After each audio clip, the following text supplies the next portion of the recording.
Golden Black Live. This is the best part. I call him a rock star every time. I called him a rock star last night at Mackey Arena.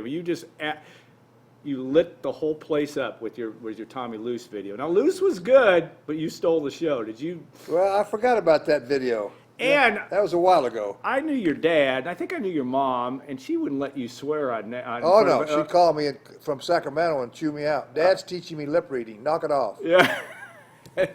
But it was great, was right. and Jill Spencer, who is gracious enough to be kind of is Coach Keady's envoy friend, et cetera, and said that they're going to maybe do some outtakes.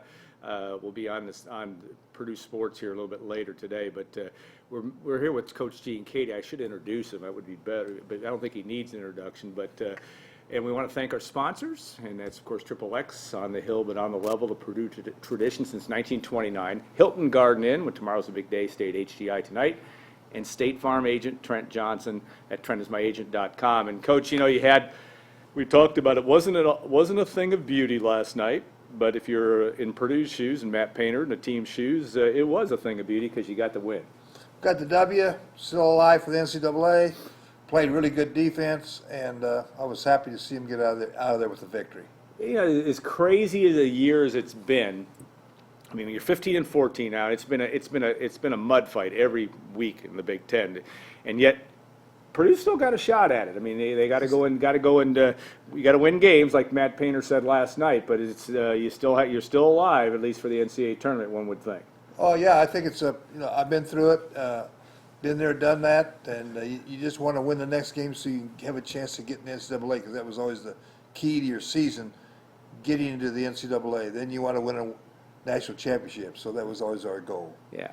Your itinerary now. When are you going back to South Carolina? Are you now for after this weekend? Well, I or hope what to are you see planning the to do? Rutgers game. Oh, you're going to go to stay Iowa with the team. Okay, See good. the Rutgers game, and hopefully see the Big Ten tournament. So I want to stay for that. Oh, great. I didn't know you were going to be here that long, because you were here in the middle of the month, and I wanted to ask you, because that was a very special event, not only in Assembly Hall when Bob Knight, your friend, came out, and you did so many battles, 41 times, and did you ever remind him that you beat him more than he beat you? I didn't even know it until somebody told me the other day. But what was that like, just to be there for that event in Assembly Hall, and the fact that the game when Bob Knight came out and finally was in front of the Assembly Hall crowd? Well, I was very happy for him because he had his players around him. That's always special when your players surround you, so that was really neat to see, so I was happy for him. Yeah, it was a pretty emotional thing, and some of those guys, obviously, you coached against a fair number of the Randy Whitmans and the Isaiah Thomases. Did you get a chance to talk to any of them when they were down? Well, it's funny. Randy Whitman was down in Florida the other day. I visited him for about 3 hours, so that was fun. Yeah, he reminded me that I recruited him when I was in Arkansas. Yeah. And he said, "You were always good to me because I told you, Coach, I'm going to Indiana. Yeah. Don't waste your time." And I always appreciated that, because that way I wouldn't go, back and forth to Indianapolis from Fayetteville. So he was always a guy I really respected. And a great player. I mean, he Great was player. just a guy that, pretty darn good coach as well, but he was a guy that in that time at Indiana, there were, the fact that you came into a situation, and you've told the story on FS1 last night about how Al McGuire said you probably shouldn't take that Purdue job, but you walked into a hornet's nest only because Indiana was loaded with talent, and nobody thought that you could beat Indiana. But relive that story one more time, just about when you got the job at Purdue and what all went into that that you remember. I mean, Al McGuire talking to you, et cetera. What was that? Well, I was at Western Kentucky then, and I was coaching a USA team in Colorado Springs, which I took part in a lot of USA tournaments in those days. And Fred Schaus was on the Olympic committee. Right. So he saw me in Colorado Springs, and it was a north, south, east, west type tournament with potential Olympic players from different parts of the country. And we won the gold medal. We were the South, and we won it. And Fred saw me coach, and then Lee Rose, as you remember, went to South Florida.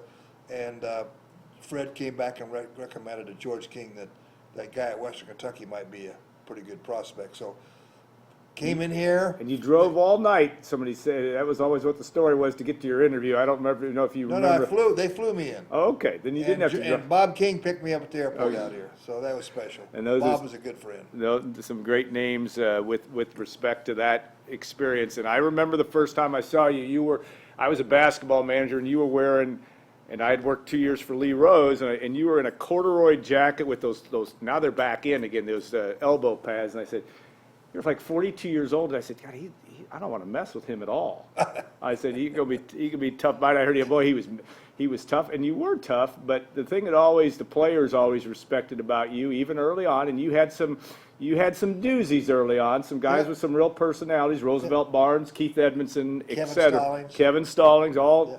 Three different guys, but when you come into a situation as a coach like that, I mean, and a team that had been to the Final Four the year before and had been used to winning. Well, they thought they knew more than me. Yeah, and how did you? Don't forget Brian Walker. Yeah, that's another fourth personality. Yeah, all smart guys that didn't really like what I stood for because I was trying to stress defense and. They wanted to run in jackets, so it's okay. Yeah, they've all turned out to be very successful in their own right. And then you throw in a guy, Drake Morris, too, and you've got about five divergent personnel. Keith Edmondson became a coach in San Antonio from high school, and Keith's doing well. I've talked to him on occasion, and he was back a couple years ago for the 40th anniversary of the Final Four team, and Arnett Hallman and Keith were both back, and that was good to see those guys. I had 3 rules, and probably I've said this before on this show. Go to class every day. Yeah. Because my degree was one of the most cherished things I had. I was able to move up in the coaching world because of my BS and MS from Kansas State. Go to class every day, be on time, and try your best. If you did those 3 things, I always got along great with my players. And it was pretty simple. I mean, that's as simple as their simple rules. When you look back, was that your mom or dad's influence in terms of that simple look at, just straightforward? Yeah, Dad did not have anything past 8th grade education because he sent his brother to college. Yeah. But he worked for the same man for 60 years. And he was a florist. Yep. He worked for Mr. Gilbert for 60 years. So. Do you have an interest in, are you into, not botany, but gardening and all that kind of stuff? No. Never Geraniums is my favorite. I like to plant geraniums because they're red. Yeah. And that's hard to say when you're at Purdue, but anyway. And my wife is, though. Kathleen's a very good, she does a good job on landscaping. So our house is pretty nice as far as what the yard looks like and so on. So she's great with that sort of thing. Well, the coach is down in Myrtle Beach, South Carolina. Gracious, he even hosted my sister, kind of like sight unseen, maybe about a year or so ago. She was traveling through, and you guys had dinner. And not that you have an open invitation for people at your house, but living down there is a good spot for you because golf is good. The weather is a little better than We've got a lot of good eating places, so it's just a good place to live. We have a great neighborhood. And how is your golf game? Do you still? I mean, you're past? You're beating up on Charles Barkley, yes? No, I don't know that. I haven't seen Charles in years. Yeah. But I average about 88. I'm pitiful, but have fun. Have good buddies. But you don't get cheated on your swing. You still swing hard. Oh yeah.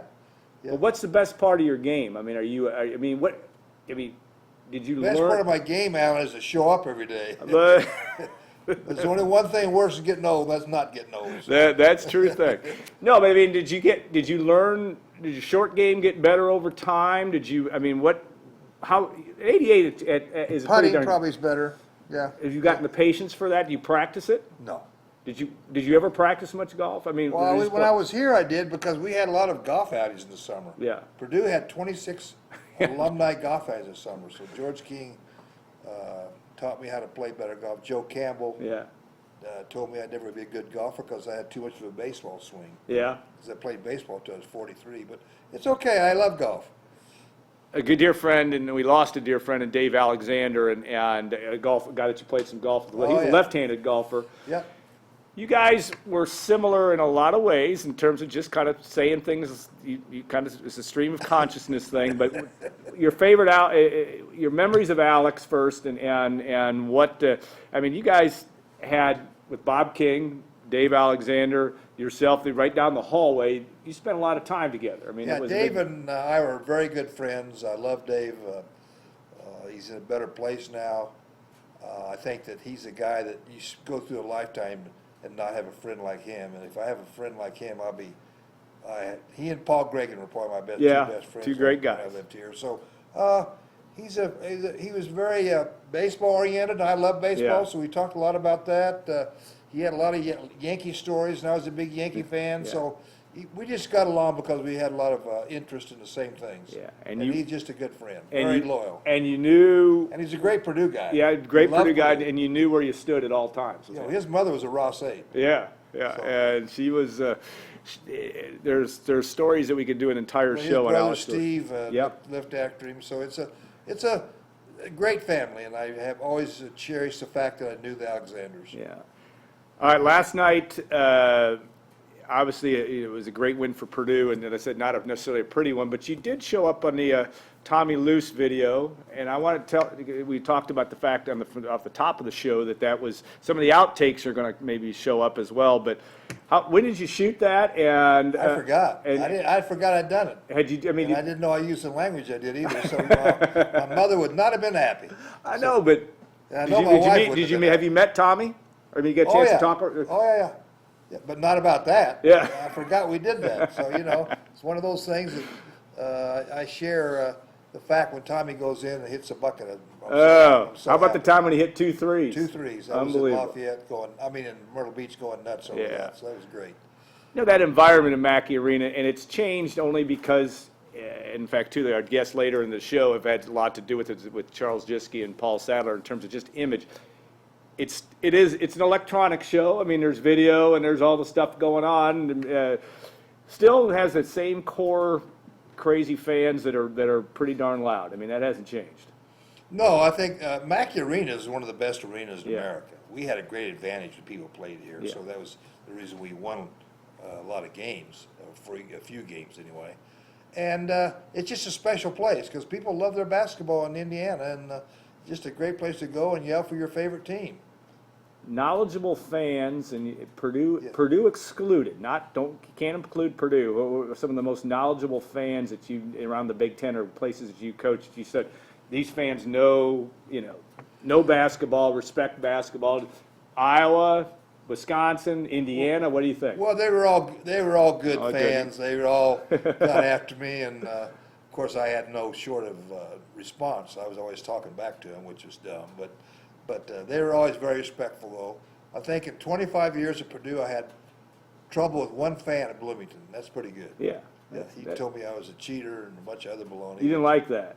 No, because we didn't cheat. If we cheated, I should have got better players. But Yeah, it was a great time in my life to coach here for 25 years. All right. Well, you look at this team right now, and defensively, they've been able to do the job for the most part pretty consistently. It's been a challenge in certain situations, and yet offensively, you struggle. And you had teams like that from time to time that were offensively challenged, or you didn't have a consistent guy you could go to.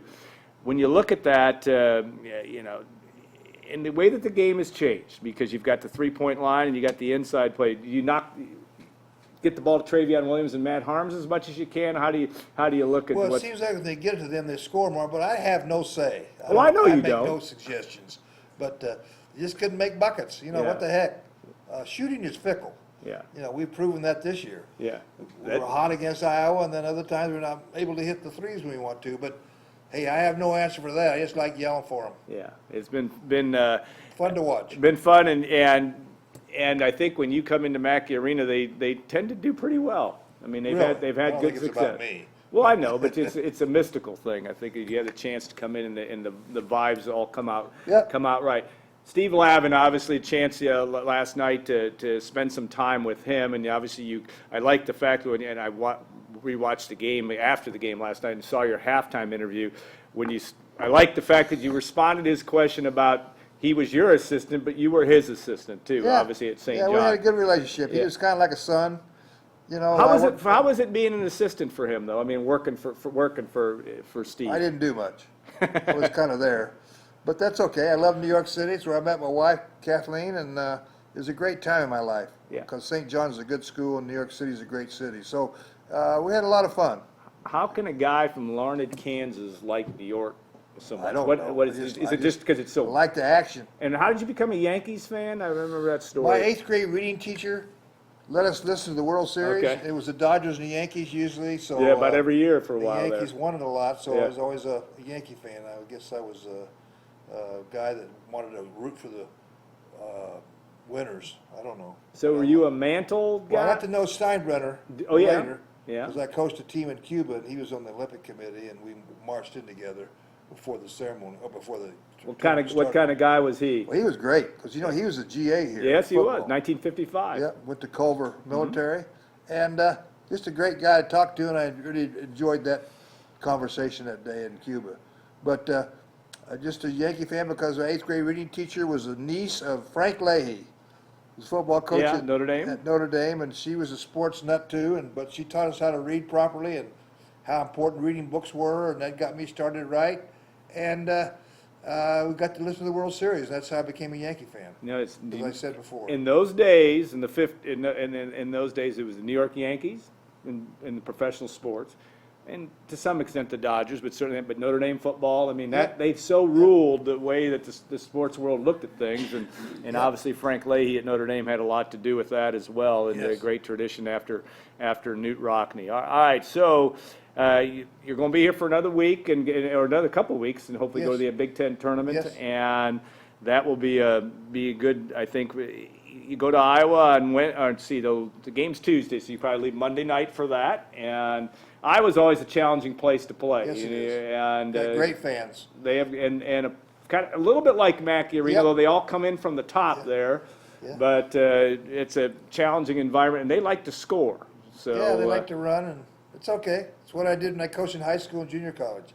So when I went with Eddie Sutton at Arkansas, I learned how to play defense a little better. So I understand what they're doing at Iowa. If you're exciting to watch, they come to the games. Yeah.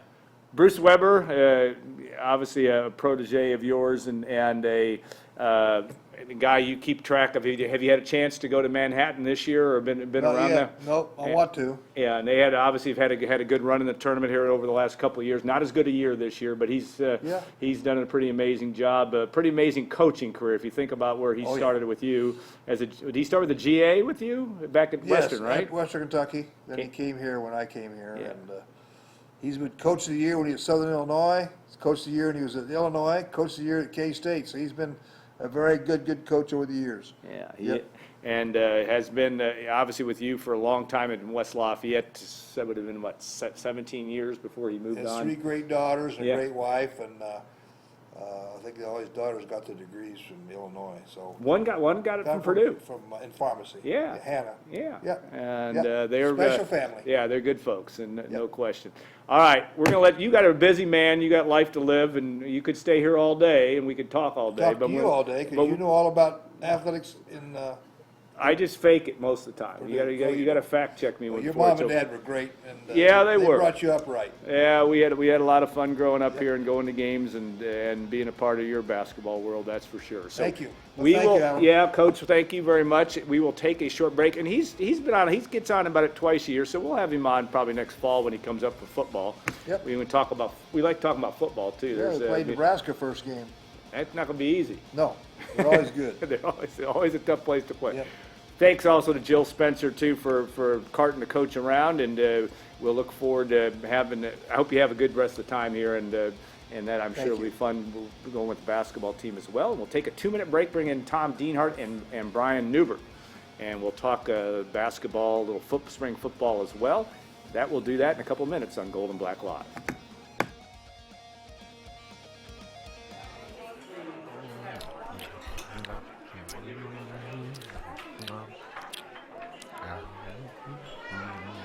Dive into the new Badaya at the XXX Family Restaurant in West Lafayette.